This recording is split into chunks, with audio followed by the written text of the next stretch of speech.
le monde occidental est aux abois. En effet, je vous invite à faire un tour sur le compte du président Donald Trump dans son réseau social qu'on appelle Truth. Vous allez y découvrir un homme en panique, un homme en colère, un homme qui s'est lancé dans une diatribe presque amusante contre la Chine. En effet, c'est le monde occidental, même en général, qui est dans la panique.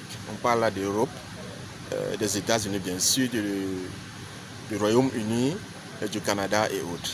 C'est un monde en panique, en totale panique, parce que la Chine vient de prendre une décision très récente qui désormais donc qui soumet l'exportation des terres rares aux autorisations. Ah oui.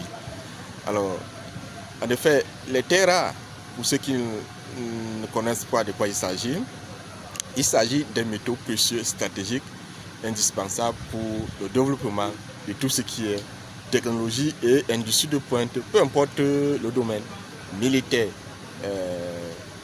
spatial, scientifique, médical et autres. Les terres rares sont devenues incontournables dans la création de richesses.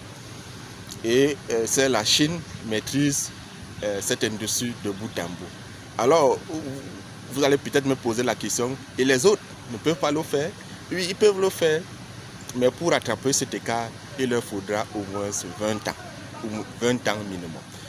Et peut-être dans 20 ans, ils pourront le faire, mais seront-ils compétitifs face à une Chine qui s'est bien structurée?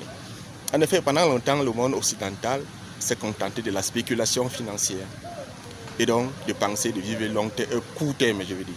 Tout le contraire de la Chine qui a passé des décennies, tout au moins ces 20 dernières années, à structurer son économie, à structurer la création de richesses de bout en bout. En effet, dans l'histoire du monde, on n'a jamais vu ça. On n'a jamais vu autant un pays contribuer au développement économique des autres pays à travers le monde en termes d'infrastructures, en termes de création de richesses, en termes de formation, en termes de recherche et autres. Et donc, maintenant, cette décision de la Chine qui révèle aux yeux du monde que le monde occidental, à présent, ne peut rien, ou bien doit son sort, doit son avenir à la Chine. Ah oui, le monde occidental, à présent, doit son avenir, doit sa survie à la Chine. En effet, les industries, pour le peu qui existent, sont très dépendantes des terres rares chinoises.